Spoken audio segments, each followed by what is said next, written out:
Welcome back. ఈ వీడియోలో తెప్ప సముద్రం మూవీ రివ్యూ చూద్దాం. ఈ సినిమాలో Bigg Boss fame Arjun Ambati lead role లో యాక్ట్ చేశాడు. ఈ సినిమాలోని స్టోరీ లైన్ ఇదివరకే చాలా సినిమాల్లో చూసాం. సెకండ్ హాఫ్ మాత్రం కొన్ని ట్విస్టులతో బాగానే ఆకట్టుకుంది. సినిమా లాస్ట్ అరగంట వరకు నేరస్తుడు ఎవరు అనేది తెలియకుండా సినిమాని చాలా ఇంట్రెస్టింగ్ గా నడిపాడు డైరెక్టర్. స్టోరీ పాతదే అయినా దాన్ని స్క్రీన్ పై చూపించిన విధానం బాగుంది. అర్జున్ అంబటి ధన్ పాత్రలో తన నేచురల్ యాక్టింగ్ తో ఆకట్టుకున్నాడు. సినిమా సెకండ్ హాఫ్ బాగున్నప్పటికీ ఫస్ట్ హాఫ్ చాలా డిసప్పాయింట్ చేస్తుంది. ఇన్వెస్టిగేటివ్ సీన్స్ ని మరింత ఇంట్రెస్టింగ్ గా రాసుకుంటే బాగుండేది.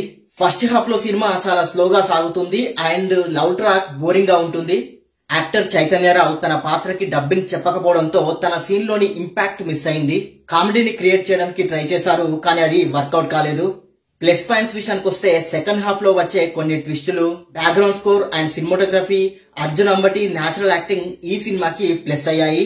మైనస్ పాయింట్స్ విషయానికి వస్తే first half, slow narration, editing ఈ సినిమాకి మైనస్ అయ్యాయి. ఓవరాల్ గా ఈ సినిమా ఎలాగుందో ఒక ముక్కలో చెప్పాలంటే ఇది ఒక యావరేజ్ మూవీ.